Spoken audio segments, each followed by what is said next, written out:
কাজের ব্যস্ততার সময় ছেড়ে বেরিয়ে গেছিলাম দার্জিলিং ট্রিপে। প্রথমে যখন এসে দেখি এখনও পর্যন্ত কেউ আসেনি, তাই ফটো তুললাম, ফটোশ্যুট করলাম, সঙ্গে সঙ্গে দেবনাথও চলে আসলো। বেরিয়ে পড়লাম গাড়ি নিয়ে সেই যে দার্জিলিং।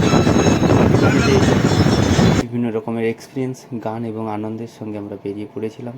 দেখুন, চারিদিকে এত সুন্দর গাছ দিয়ে ভর্তি ছিল এবং চায়ের বাগান দিয়ে উপরে উঠতে থাকলাম ধীরে ধীরে, আস্তে আস্তে সবাই একটু একটু আনন্দ নিতে থাকছি। এবং সঙ্গে আমাদের যে সমস্ত বন্ধুরা গেছিলাম খুবই আনন্দ করেছি, খুবই মজা করেছি।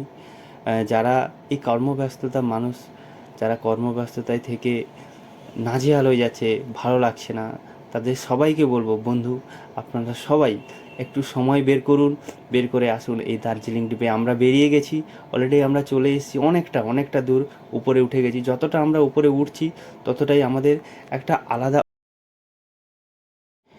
এটা হচ্ছে দার্জিলিংয়ের একটা বিখ্যাত প্লেস।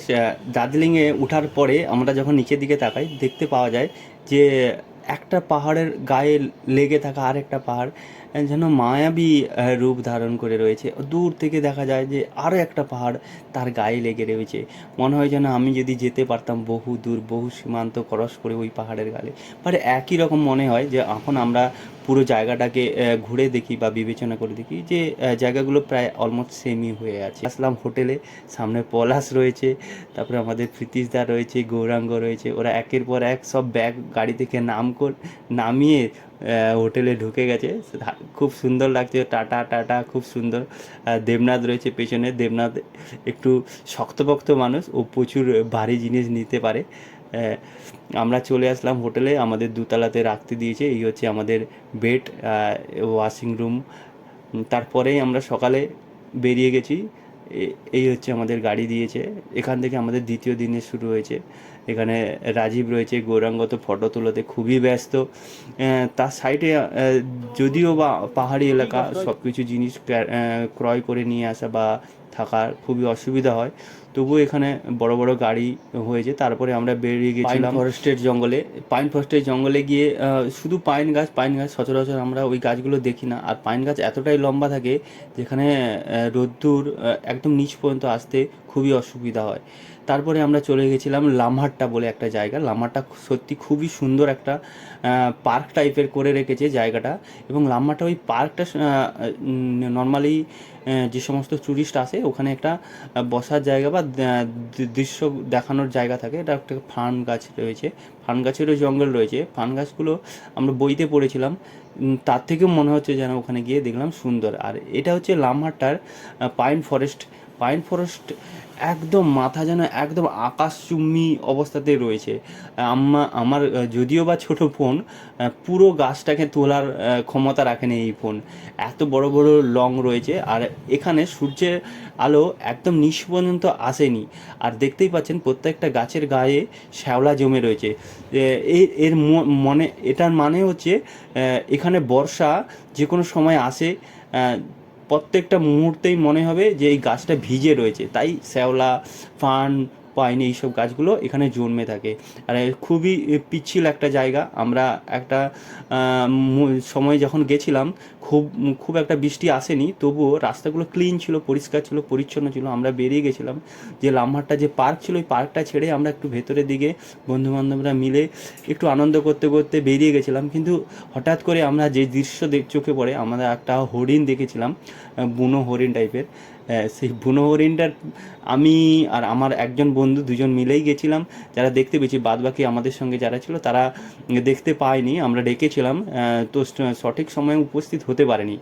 যাই হোক, পান গাছগুলো আপনারা দেখছেন, পাইন গাছগুলো অনেক অনেক উঁচু পর্যন্ত মাথা উঁচু করে দাঁড়িয়ে রয়েছে। অসাধারণ একটা মুহূর্ত তৈরি করেছিল ওই সময়টা। মনে হচ্ছিল যেন কোনো মায়াবী দুনিয়াতে আমরা উপস্থিত হয়েছি। সেই সময় মায়াবী হরিণও যেন উপস্থিত হয়েছিল। এই দেখুন পটি করেছে হরিণ। অনেকে বিশ্বাস করছিল না বলে আমি নিজেই ফটোটা তুলে নিয়ে সবাইকে দেখেছিলাম যে হরিণ দেখেছি, কিন্তু হরিণ নয়, ওটা হরিণের পটি ছিল। আর হরিণটা দেখেছিলাম আর চলেও গেছিলো। এই হচ্ছে পাইন গাছের উঁচুটা, দেখুন কত উঁচু বলে এখনও পর্যন্ত আমি পুরোটা তুলতে পারলাম না। ওখানকার সূর্যের রশ্মি কোনো মতে নিচ পর্যন্ত আসতেই পারে না। এটা হচ্ছে লামাটা দার্জিলিংয়ের একটা বিখ্যাত জায়গা। আমরা ওই সময় কিছু ফটো শ্যুটও করেছিলাম, যেখানে অনেক লং লং ডিস্টেন্স রয়েছে, আমরা পুরো ফটোটাকে সুন্দরভাবে ক্যাপচার করতে পারিনি, আমাদের ফোন খুব একটা ভালো ছিল না যদিও বা। তারপরে আমরা ওই পার্কটা ছেড়ে আমরা বেরিয়ে আসি তিলচুলে একটা জায়গা রয়েছে ওখানে, যেখানে তিলচুলেটা আরও একটু উঁচু দার্জিলিং থেকে। ওই তিলচুলেটা আমরা যখন প্রথম যাই লামাটাকে খুব ভালো লাগছিলো, কিন্তু তিলচুলেতে যখন আমরা উপস্থিত হই তো তিলচুলে তার থেকেও সুন্দর, দার্জিলিংয়ের একটা সুন্দরতাকে বজায় রাখে। তিলচুলে হচ্ছে দার্জিলিংয়ের সত্যি একটা সুন্দর স্পট। যারা দার্জিলিংয়ে আসেন আমরা বলবো যে তিলচুলেতে আসুন, তিলচুলে দেখুন। তিলচুলেতে চায়ের বাগান সবথেকে বেশি রয়েছে, দার্জিলিংয়ের বিখ্যাত জায়গা তিলচুলে, যেখানে সবথেকে বেশি পরিমাণে যে দার্জিলিং ট্রি হয় সেগুলো এই তিলচুলে থেকেই বেশি আমদানি রপ্তানি হয়। সেই সঙ্গে আমার বাড়ি থেকে ফোন করে একজন মেয়ে দেখেছে, বাট এখনও পর্যন্ত আমি দেখতে পাইনি। তারপরে ওখানেই থাকতে থাকতে কিছু ফটোশ্যুট করলাম, তারপরে আমরা বেরিয়ে গেছিলাম আর একটা যে জায়গা যেখানে দার্জিলিংয়ের হাইয়েস্ট রেল স্টেশন রয়েছে, সেখানে আমাদের ফটো খুবই ভালো ছিল। সেই সময় কয়লা চালিত যেগুলো আমরা আগে দেখিনি, সেই সময় দেখেছি কম্পার্টমেন্ট টু কম্পার্টমেন্ট থাকে বেসিক্যালি। আর ইলেকট্রিক চালিত বাষ্প চালিত যে ওটাও আমরা একই সাথে দেখতে পাই। তারপরে আমরা বেরিয়ে আসি ওখান থেকে। আমাদের হাতে স্পটগুলো দেখার পরে খুবই কম টাইম থাকে, তো আমরা বেশি সময় না নিয়ে বেরিয়ে আসি।